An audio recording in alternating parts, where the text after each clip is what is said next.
အိမ်မဆန်းတစ်ခုညစဉ်တွေ့မြင်ငါလေးရထားကြီးတစ်စင်းနဲ့ပေါ့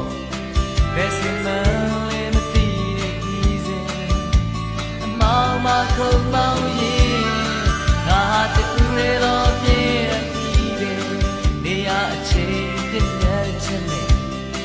စူညက်ွယ်အတဲ့လုံးသာခေါင်းတော့ဒီတဲ့တွေ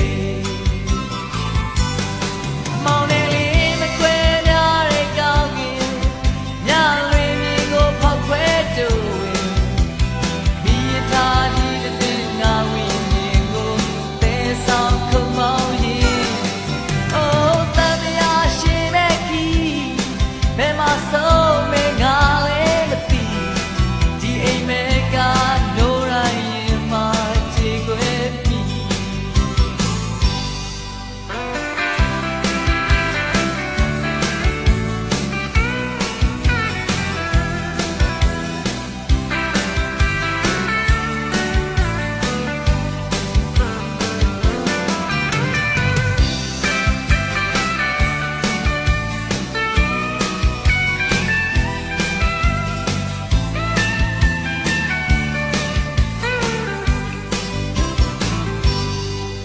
လောင်မွန်ချက်တဲ့ငါရဲ့ဝိညာဉ်ထွက်ပေါက်လုံးဝမရှိသေးတော့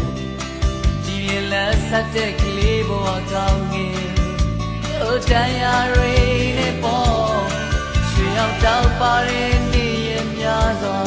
ပြန်လေတန်းတာမီတဲ့ခိုင်ငါဖြတ်သန်းခဲ့ချမ်းမေများတို့လောင်အိမ်မဆန်းတစ်ခုညစဉ်တွေ့မြင်ငါလေးရထားကြီး